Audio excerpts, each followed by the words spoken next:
胖虎明面上找大熊给胖妹说媒，背地里却自己跟大熊搞在了一起。兄妹俩都好大熊这口，真就不是一家人不进一家门。大熊难得和蓝胖子遛个弯，却总感觉哪里不对，停下脚步看了一圈，觉得可能是有个妹子在跟踪自己。蓝胖子笑得都快散架了，山无棱，天地合，也不会有女人看上你。大熊不服气，拖着蓝胖子躲到墙角，果然从电线杆后面走出来一个人，看清是胖妹后，两人吓得直接一溜烟逃回了家。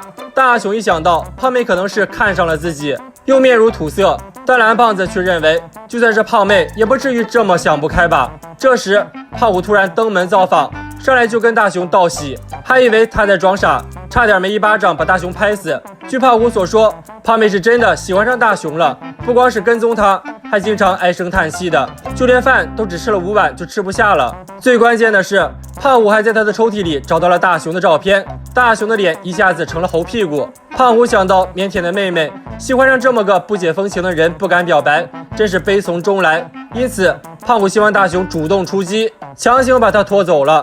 小夫一见到大熊的衰样就阴阳怪气起来，直接被胖虎狠狠修理了一通。听到大熊可能会成为胖虎的妹夫，更是一个完整的字都吐不出来了。胖虎给大熊和胖妹制造了2人世界后，相当自觉地回避了，可大熊实在是没话说，还被嫌弃浪费时间，只能灰溜溜地走了。巧的是刚出门他就遇到了去公园写生的静香，还主动邀请了他。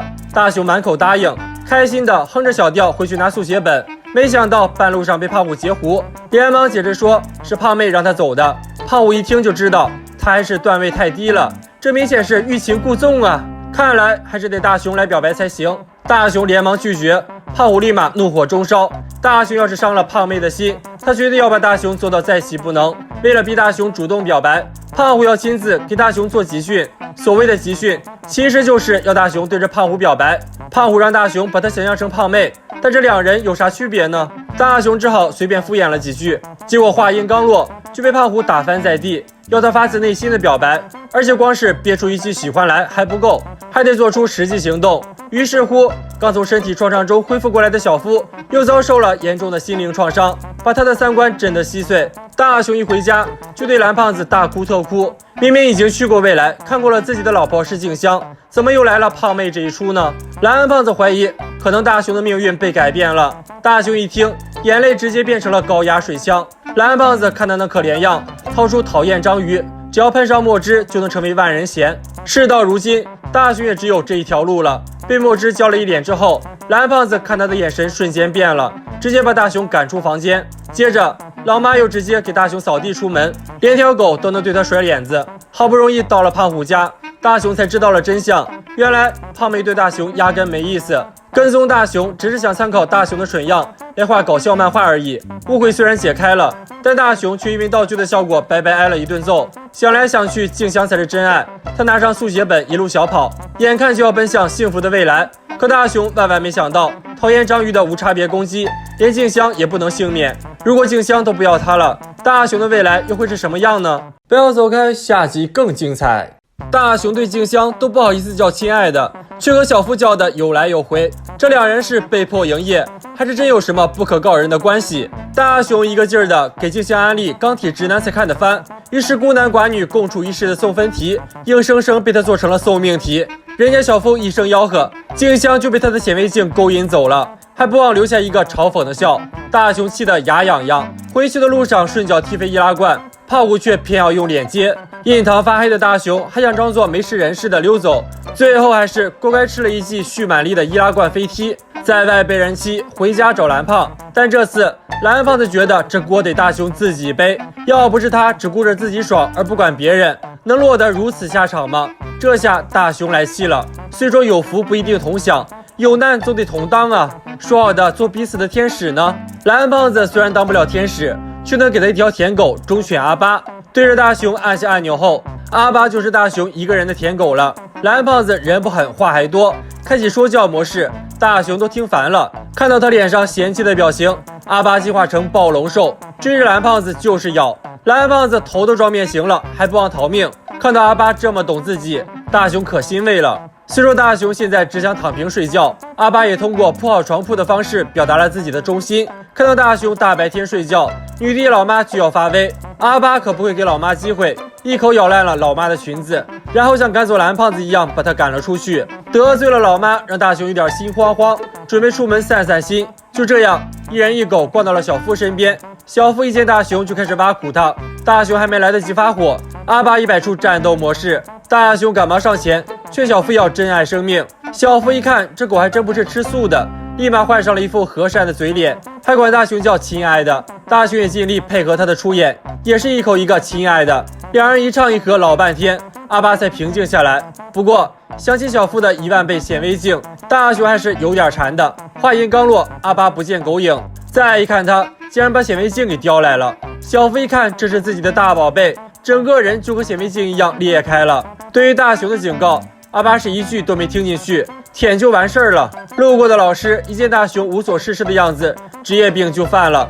大雄赶忙堵住他的嘴，把自己今天干的好事都承认了，只求老师别开口，这才避免了一桩惨案。大雄刚逃到空地上，又遇到了胖虎，一时嘴瓢又惹火了他，拳到临头了还要说一堆怪话，胖虎更生气了，完全没注意到已经炸毛的阿巴。接下来胖虎的惨叫声响彻云霄，正道的光照在了他身上，成了阿巴向大雄邀功的战果。为了甩掉阿巴，大雄故意说自己想喝高景山上的泉水，没想到阿巴竟然真的给他挑来了。无论大雄之后再怎么逃，阿巴总能在各种奇怪的地方找到他。下垃圾桶也好，上千年山也罢，会跳伞的狗就问你怕不怕。终于放弃了的大雄远远地瞧见了静香，一下子感觉被治愈了，要是还能一起玩该多好啊。当阿巴把静香拖到他面前时，大雄差点当场去世，被阿巴搞得蓬头垢面的静香一气之下把大雄给甩了。这下大雄只想缓缓离开这个美丽的世界，没想到这话也被阿巴听进去了。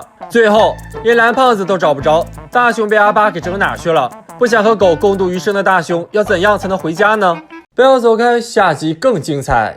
那些霸道总裁的黑卡都不如大雄的一个钢镚，他不仅能好吃好喝好玩的供着静香，还要让全世界知道这个澡堂被他承包了。这天大雄放学就直奔回家，书包一扔就赶着去买录墨动漫了，可是转眼间就垂头丧气的回来了，原来书店关门了。大雄又气又急，想到明天才能买，感觉活着都没意思了。蓝胖子忍不住吐槽，就一天至于吗？刚说完自个儿就饿了，漫画一扔就赶着去买铜锣烧，结果点心店老板和书店老板私奔去了。大雄还有样学样的嘲讽他。蓝胖子拿出10日元万能商店，在一张招牌上写下点心店，再贴上去，再扔个10日元进去就能下单了。里边还真出来个铜锣烧，换换招牌还能买别的，不过招牌都是一次性的。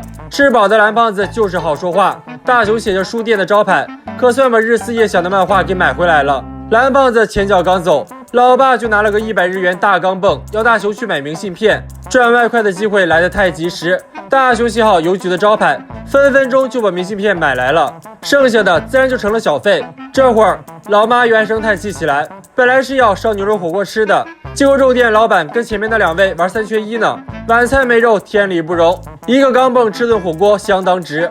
老妈属实看不懂这波操作，作为未来的妻管严，好道具必须要给媳妇上供，可是静香却要去看电影，这场3个人的电影，大雄说啥也要有姓名。又花了10日元在空地上撅着个屁股看，别看屏幕小，画质还挺好，又是他喜欢的星战题材，大雄看得乐呵呵的。路过的胖果小夫只当他又在犯傻，没想到静香居然回来了，一听没去成电影院，大雄赶紧拉他过来，两人一起看那不是血赚。